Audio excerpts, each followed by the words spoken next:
Hey guys, Spence here. Let's talk Koei Tecmo. Around last year in March, they started an initiative where they would release games on the PC, which is a good thing. I love to have a wider variety of games to choose from on Steam.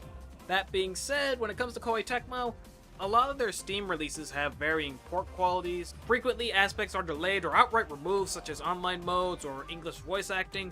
And don't even get me started on their DLC delusions that would make Cthulhu proud. But we're not talking about that because that's a different video entirely, and I imagine that's not the main reason you came here. Instead, I'm going to talk about one of the games that released more recently.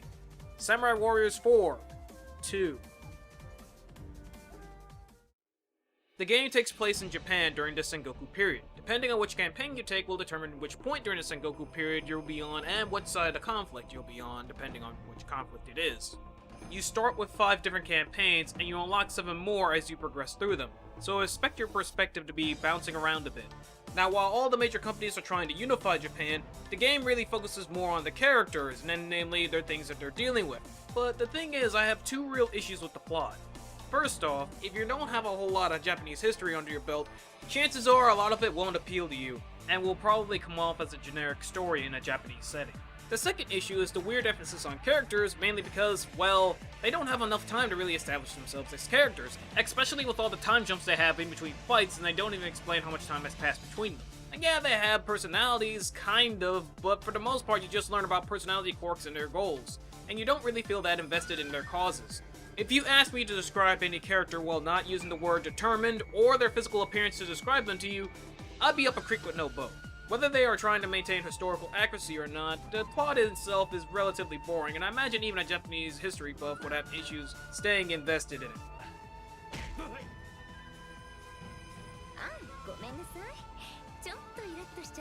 Samurai Warriors 4 2 is a spin-off of the Musou series. So in this game, you can expect the 1 vs 100 action combat that they're known for, the big flashy moves that they're known for, and the linear objectives in these games. As you follow the objectives, you will win. If you don't follow the objectives and try to do things your way, you will lose. Control-wise, you can move around, block, jump, attack with your normal attack string, and attack with your hyper attack string, that is more of a dash attack. By doing your normal attack combos and then hitting the hyper attack button, you'll do a more devastating attack. And if you're doing your hyper attacks and then hit the normal attack button, you'll also do a more powerful attack. And lastly, there are 2 gauges. One, if you fill up, you can do a Musou attack, which is a big over-the-top attack that is no other way to describe it than with visuals. Lastly is your spirit gauge, which has 5 stocks that you fill up one at a time. As you're filling it up, you can expend one of the stocks to do a special dash attack that will damage enemies and can be used to counter enemy officers. But if you fill up to 5 stocks, you can go into a rage state where you move around in bullet time and do more damage than usual. And if you do your Musou attack while in this state, you'll do an even bigger, better, more over-the-top Musou attack. You'll be messing around in 4 real modes. First, the campaign mode, which, will have the multiple campaigns and stuff that I mentioned earlier. Second, the free play mode, where you'll be playing levels from the main story mode, but with whatever character you want. 3, the survival mode, where you can do various challenges. And 4, the created character options and various galleries. Now, in the campaign mode, you'll be following one particular character in whatever campaign you choose, with plot developments happening in between battles. But the more interesting thing about the campaign is the way it goes about character selection. You see, in Samurai Warriors 4 2, they have a duo system, meaning that the main character of the campaign, you will always have to have him, but you can select a secondary character to accompany him or her into combat, and can swap between the 2 at any given time, even if they're far apart. Mechanically, it's actually a pretty cool idea. It helps in the sense of keeping combat from getting repetitive too fast, so you can have 2 different characters that you hypothetically don't use that much. And it helps in the idea of challenges, as a few times they had challenges where one character would be too far away and you would have to use the secondary character to complete the objective. But these tend to be bonus objectives, and they don't happen too often. There are 2 things hamper the idea of secondary characters. 1, there is a progression system, we'll talk more about that later. 2, if you don't know how the plot will go in that campaign, there's a good chance you'll use a character and then the next battle you won't be able to use them ever again. Story time! In the last stage of one of the campaigns I was playing, my main character was about level 25, while all the secondary characters I had access to were about level 1. To even win this fight, because if either character dies, the battle is over, I had to command the secondary character to stay in the main camp while I controlled the main character and made him do all the work. It was that or level up one of the secondaries, which would have took even more time. That being said, the game really isn't that difficult. As long as you're following objectives, you should be fine, and it's not like you have a hard time just because a character is level 1, as long as you have the game on normal difficulty. Then you should have a reasonable time. Unless you're at the end of the campaign. Since free mode is basically the same thing as the campaign, minus the story bits, let's skip over to survival mode. Survival mode is what it sounds like, and more, since it really is a collection of various challenges. You have the survival castle where you fight through the many floors of it trying to reach the top, and the 4 other more specialized challenges. First one, you have to kill all the enemies. The second one, you have to kill all the enemies and get cash money. The third one, you have to kill certain enemies and reach the end. And the fourth one, you have to kill all the enemies while trying not to get bodied. The survival castle I found to be kinda fun for the first 25 levels. After that though, it felt more like a grind fest. Meanwhile, the other challenges I found to be vastly more underwhelming. Now, just like if you want to progress further and through the campaign on harder difficulties, to progress further in the challenges and get higher in the survival castle and get higher ranks in the various challenge modes, you'll have to level up your characters, which is where that progression comes in. Characters level up on their own if you use them, but to increase their powers even further, you have to use tomes, items that enemies drop, and when you're not in combat, you can apply them on a hexagonal grid to increase the power of any given character. Now, this wouldn't be very problematic if it wasn't from the fact that this grid is very large. Every character has their own grid, and they all share the same resource of tomes, including your own created characters, making leveling more than one character very slow and impractical. And did I mention there's over 50 unique characters? So if you want to beat all the levels on the hardest of difficulties, it's gonna take you a while. That being said, those 4 specialized challenges I mentioned earlier are a good way to grind for tomes. That being said, you're still grinding for tomes, so keep that in mind. And lastly, there's the create a character option, which is pretty neat, and if you and your friends played around with it, you both will end up with different characters. I only have 2 real problems with it. One, the whole progression system, and this is being a new character adding to the list. 2, the create a character mode feels really out of place. And guess what? There are reasons for this. You can only use the created characters in free play mode and survival mode, so nowhere meaningful off the bat. But in Samurai Warriors 4, there was a mode called Chronicle Mode, where you would play as your created character and travel around Japan, getting into fights with various people and talking to people, because that was your main thing. But either way, it was a full mode adventure, and it was removed from Samurai Warriors 4 2. And that's why the create a character mode feels out of place. It is literally missing its other half. The gameplay itself is alright, it can be fun, if you don't look below the surface.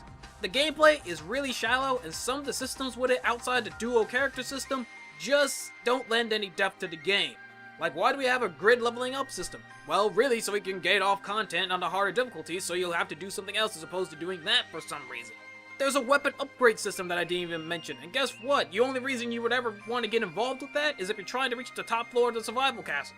Which, to even do that, you'll have to level up your character to max level, going through the survival castle over and over again to even get that far.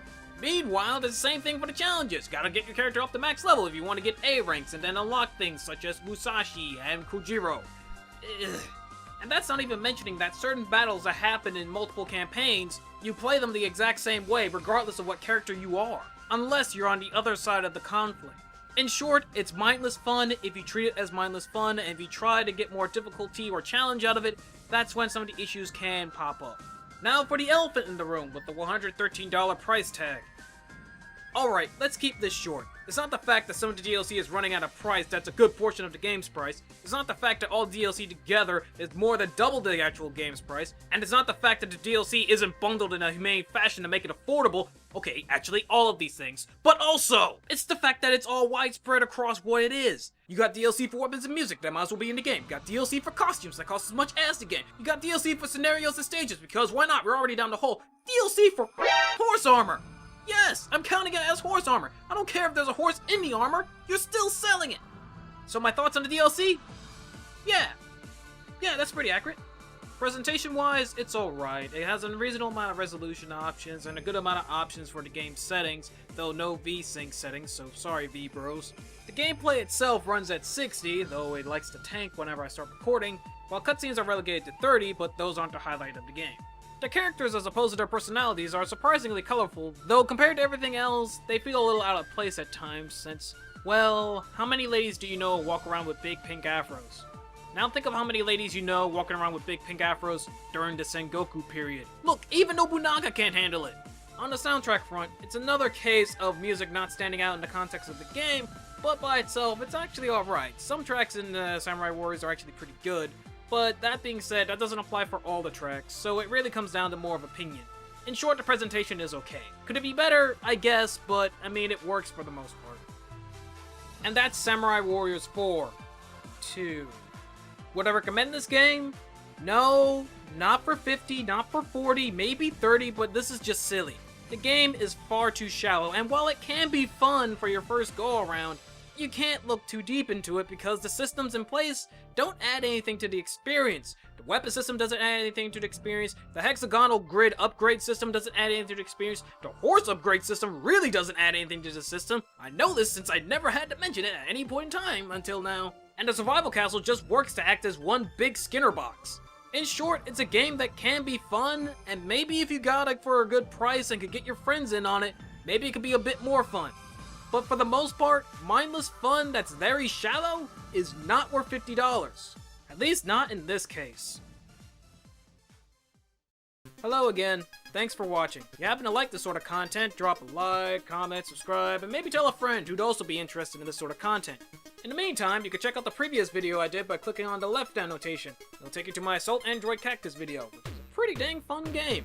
It's small, simple, and doesn't have a bunch of systems and DLC to bog things down. On the other hand, you want to hear me talk more about games that got ported to Steam more recently, I recommend looking at my Final Fantasy Type 0 review.